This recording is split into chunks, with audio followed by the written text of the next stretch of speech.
Hello, my name is Finn Janning. Thank you for the invitation to come here and talk to you about love, and especially to love slowly as something related to philosophy. The idea is that what I would like to talk about is what has love to do with philosophy.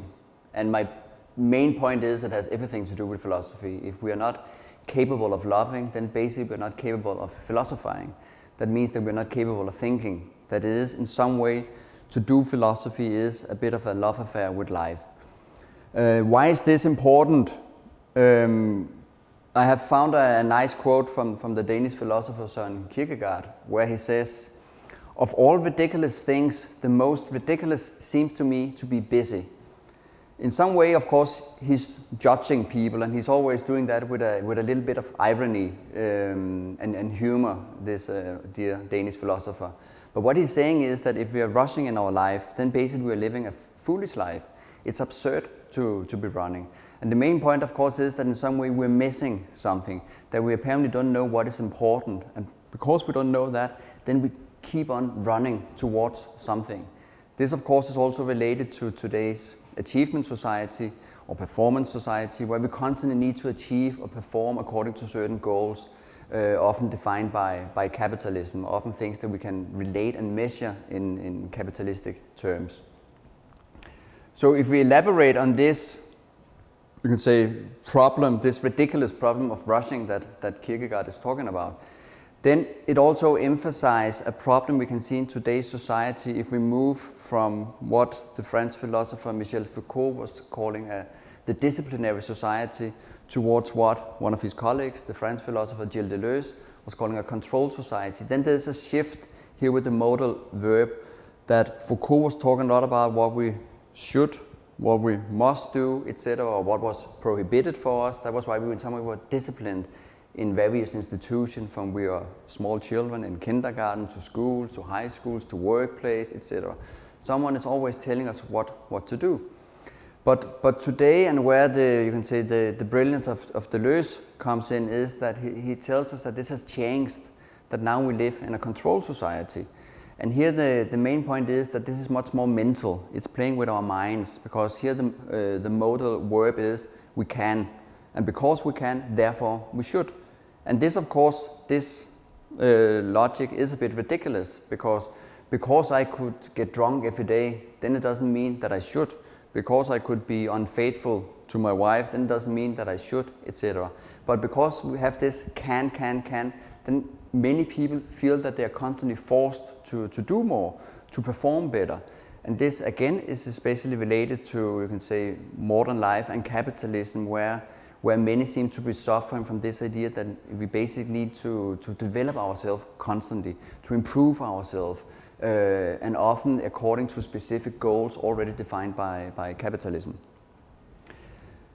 Then this also touches upon a concept of self-respect, that in some way that if we live a life that we don't want to repeat again and again, this also touches upon, you can say, the ethic of Nietzsche, the eternal return.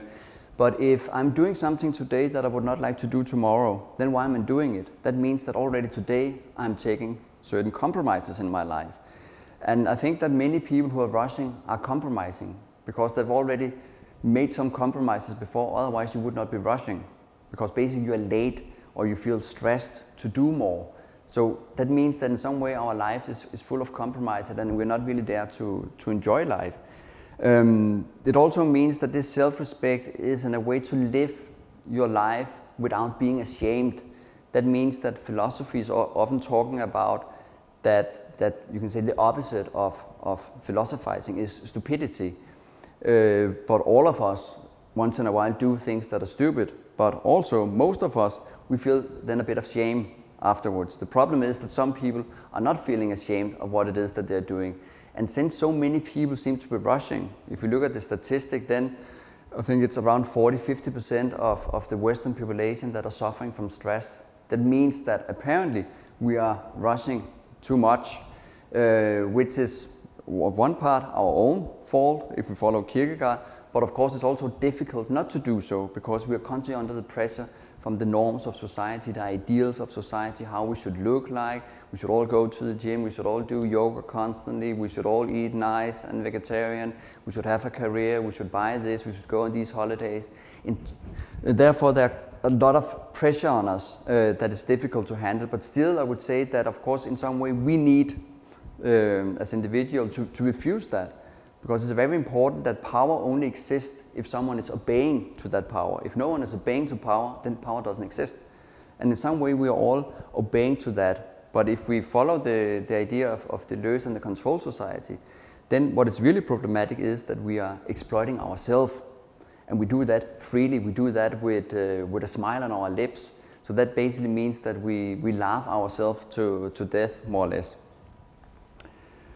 Then could also be this of that we rush to kill, again to link it to Kierkegaard. And I think Kierkegaard wrote one of the most beautiful sentences in Danish in a love letter to his fiancée Regine Olsen. He wrote, "Freedom is the element of love." Basically meaning that if we are not free, then we cannot love. And as I was saying earlier, if we are not capable of loving, then we're not capable of thinking.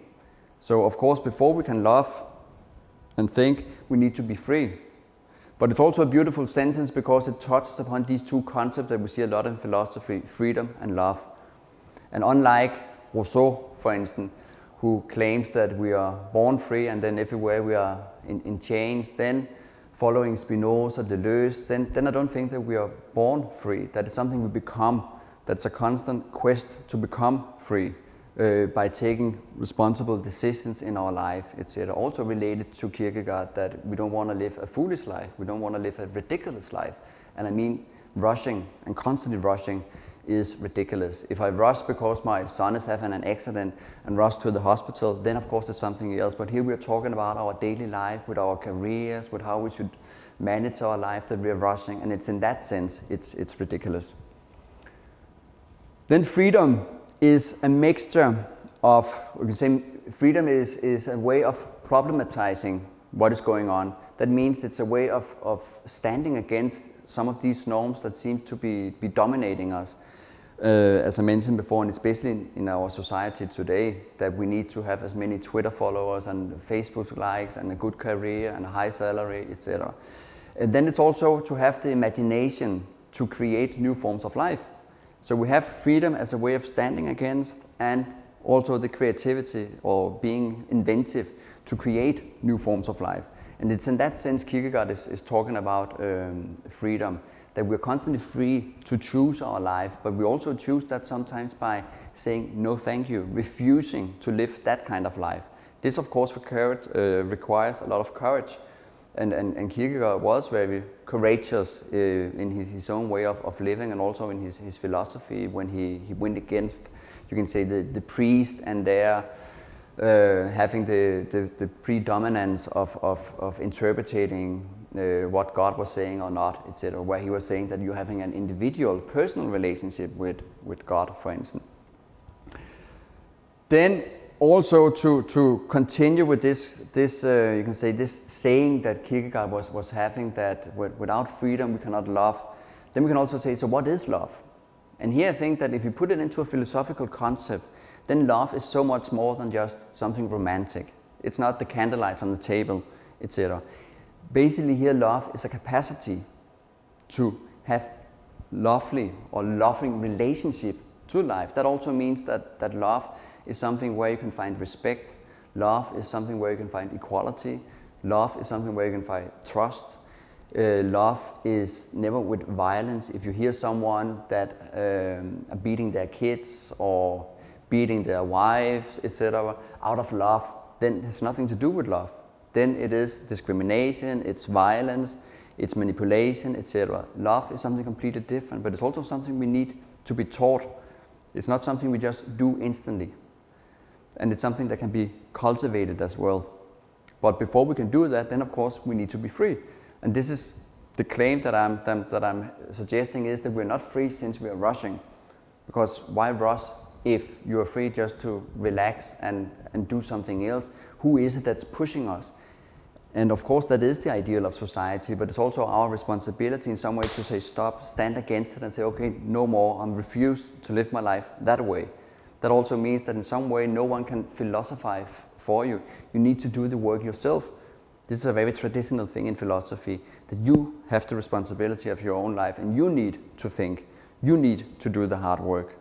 And this of course is what you can say many of these self-help books today have ruined, this idea that you can just open a book and then you have 3 steps of how you should live your life. That's nothing to do with philosophy. That's just an easy way that basically are just like a bandage we put on how frustrating our life is. Then a vicious circle, in some way to recapitulate on it, then it would claim that if I'm not free, then I can't love. And if I cannot love, I cannot think.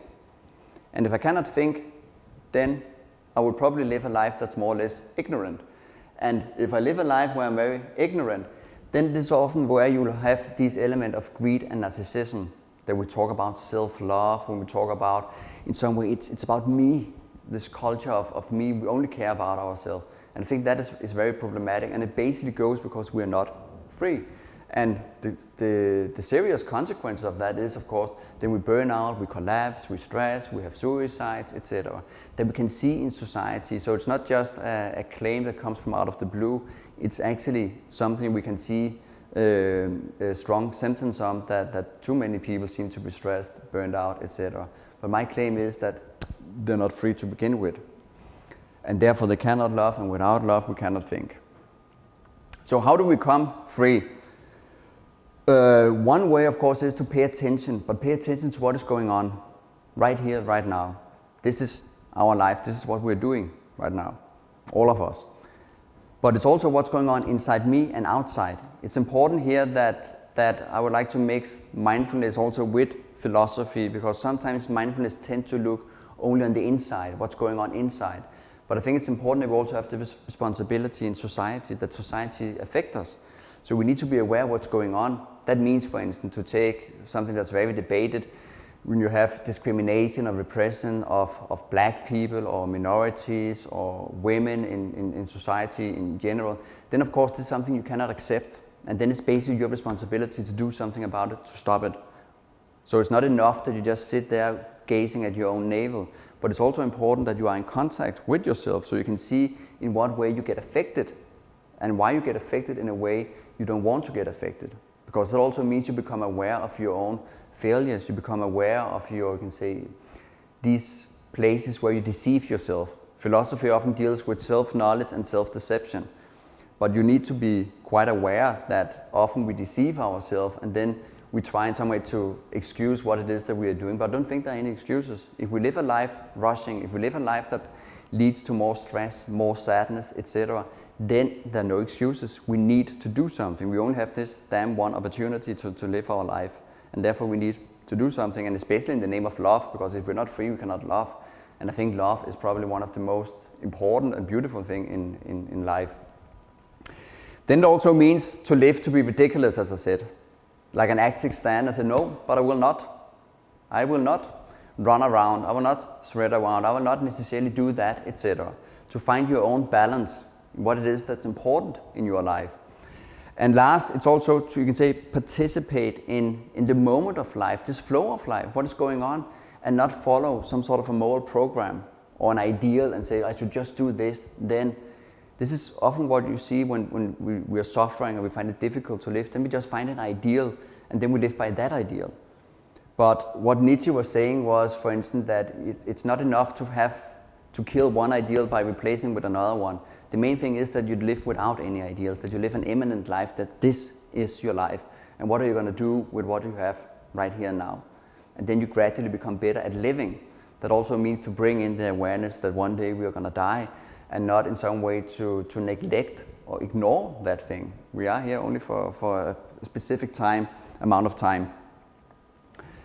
So to love slowly could say in some way it's an affirmative strategy, like a way of bringing the human being back on track. It could be an approach to life, a loving approach to life, similar to what Gandhi was talking about, having a non-violent approach to life. But it's important that it's an active approach. You're doing something. Then it's also a question about freeing life wherever it's held present. This is a sentence that I've taken from Deleuze, but basically we are often imprisoned in our life because we need to live up to certain identities, status, prestige, etc. And the point is here that we need to liberate us from that. In some way we need to forget our ego, we need to become more impersonal. It's not me that's important, it's life that's important. And I think that is very problematic for many people today because we live in a very narcissistic time where everyone seems to be, it's me, it's only me, and it's my problems, etc. And then of course when we get that, then we also become accountable for what we bring into life. So that means if I don't own life, then in some way I can take care of it and pass it on to a future generation. But I take care about something that's not mine. So it's never my ego, it's never me that's important, but what it is that I can pass on, in what way I can nurture and keep that life sustainable for future generation. And that has also a lot to do with love, of course. So the main point is here that we rush because we're not free. And if we need to stop that, then we need to stop that by paying attention to what's going on in our life and say, no more of that. I want to have a different approach to life. For example, one full of compassion, one of love, that I would strongly recommend. And this is what I've been trying to transmit to you with this presentation. Thank you. Hope you liked it.